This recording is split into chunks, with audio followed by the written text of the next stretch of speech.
दुख का समाचार ये अपने को सुनने में मिला है।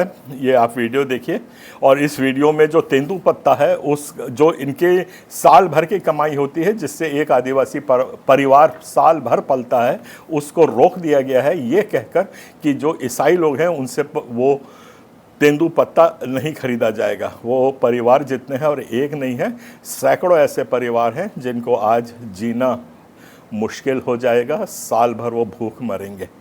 आरोप है कि ग्रामीणों के दबाव में चलते फर्द मुंशी महसी समाज के लोगों के तेंदुपत्ते दर्ज नहीं कर रहा, जिससे भुगतान अटक सकता है। सर मैं तो गांव वालों को पूछा, हाँ।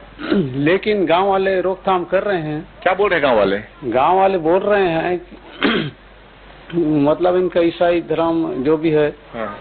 मतलब इनका पता खरीदना मत। खरीदेंगे तो क्या होगा बोलिए, बोल रहे हैं? खरीदेंगे तो मेरे को 10,000 लेना पड़ेगा आपसे, ऐसे तो बोले हैं गांव वाले। तो दूसरा आप देखिए कि 30 अप्रैल को एक घोषणा निकली थी न्यूज़पेपर में कि जितने भी ईसाई हैं वो सबको ये पूरा गांव छोड़ दें, और सरकार चुप बैठी हुई है। उसके बाद कलेक्टर चुप बैठा हुआ है।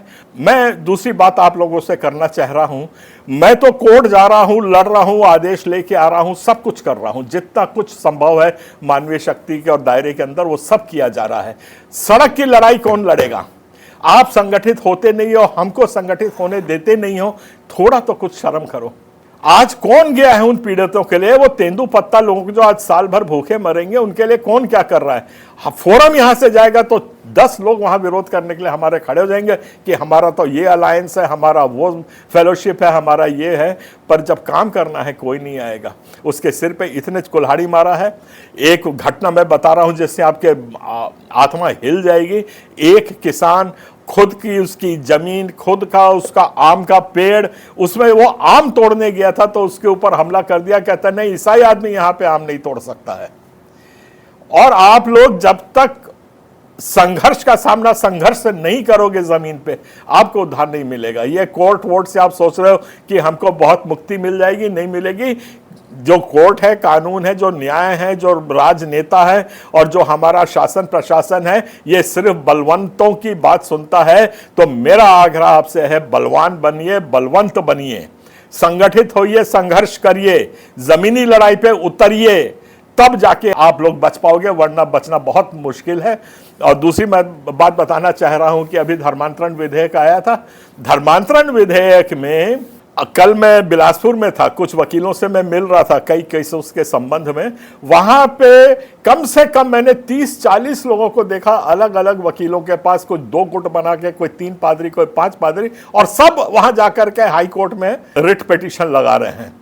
इनको इतना समझाने के बाद भी, बताने के बाद भी कि ये बहुत गंभीर मामला है, आइए मिल बैठ के बात करते हैं और तरीके से आपके नाम से लगाना तो आपके नाम से लगाएंगे। और ऐसी ऐसी बातें करके आप लोगों का जो कवच है, जो आपकी तैयारी है, उसको ढीला कर रहे हैं। एक कोई राजनांदगांव की संस्था है, वो बोल रही है हमने पूरा वो धारा 3 के ऊपर हमने लिख के दे दिया तो आज पूरी सरकार बैकफुट पे आ गई है।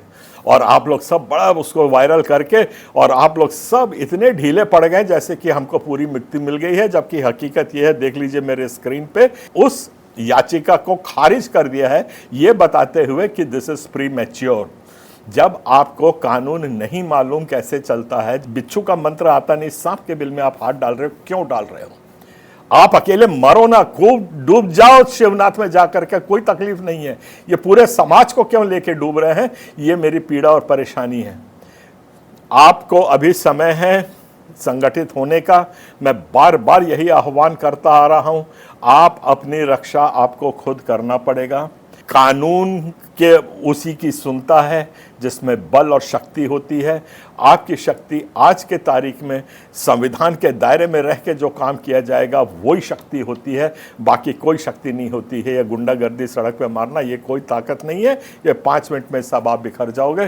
तो मेरा आपसे फिर अनुरोध है, कि जितने हमारे ऐसे केसेस चल रहे हैं उसके थोड़ा सा गंभीरता और थोड़ी सी मैच्योरिटी दिखाइए, परिपक्वता दिखाइए कि हम लोग ऐसा छिछलापन क्यों कर रहे हैं, खाली अपना चेहरा चमकाने के लिए कोई यहाँ भाग रहा है, कोई वहाँ भाग रहा है। कोई रिस्पॉन्सिबल यहाँ पे हैं 2-3 ऐसे संगठन जो बहुत अच्छे अच्छे ऑर्डर्स अभी सुप्रीम कोर्ट से भी लेके आए हैं। इनके साथ सबको आप बैठ करके बात नहीं करना चाहते हो तो मैं तो बहुत दुख के साथ कहूँगा ठीक है, आपका मुबारक हो, धर्म ख़त्म भी हो जाता है, आप मर भी जाते हो तो ठीक है, जैसा जो होना होगा होगा।